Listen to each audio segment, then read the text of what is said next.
Congresswoman Marjorie Taylor Greene says she will force a vote to oust House Speaker Mike Johnson next week. Greene has repeatedly denounced Johnson's leadership, and she argues that he failed to deliver on promises by negotiating with Democrats and breaking procedural rules to pass legislation. CBS News correspondent Nikole Killion brings us more now from Capitol Hill. Nikole, you've reported on this previously, so I'm still wondering, does Marjorie Taylor Greene have enough support to oust Speaker Johnson? Well, she already has two other Republicans on board, and quite frankly, she doesn't need much given Republicans a small majority. But she says that she feels betrayed by the speaker for a number of reasons, from his handling of, government funding earlier this year to most recently the passage of this huge national security supplemental package, which included funding for Ukraine. She also faulted him for his handling of a recent vote that passed with respect to FISA reform and the government's warrantless surveillance program. So all of that combined, she feels is reason enough to move forward with this motion to vacate. She feels that the speaker too often has been working in tandem with Democrats, or kind of having to build what she calls a uniparty to get legislation passed. And she says that that is at odds with the Republican agenda. She says she will move forward with this motion to vacate next week. And I asked her about her response to Speaker Johnson, who was asked about this motion just last night and called Congresswoman Greene not a serious lawmaker. I'm not into personal attacks. That's not why I'm doing this. This has nothing to do with Mike Johnson as a person. But this is about his job performance, and I believe in accountability. I voted for Mike Johnson as Speaker, and every single day when I'm out and about talking to folks in my district, or I'm traveling across the country, the one phrase I hear over and over again is keep fighting, keep fighting. They do not want us to back down. We have people, yeah.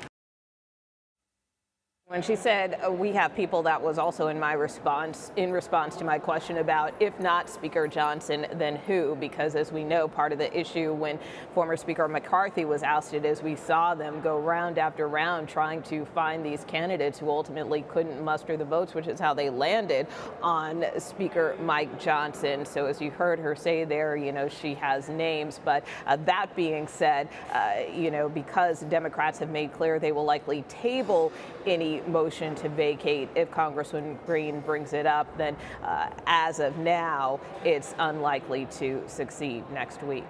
Well, interesting, Nikole, to even hear that audible laughter when Representative Marjorie Taylor Greene said she's not into personal attacks. But let's shift gears, because today the House is holding a vote on a bill to combat anti-Semitism and anti-Jewish hate. What more can you tell us about that?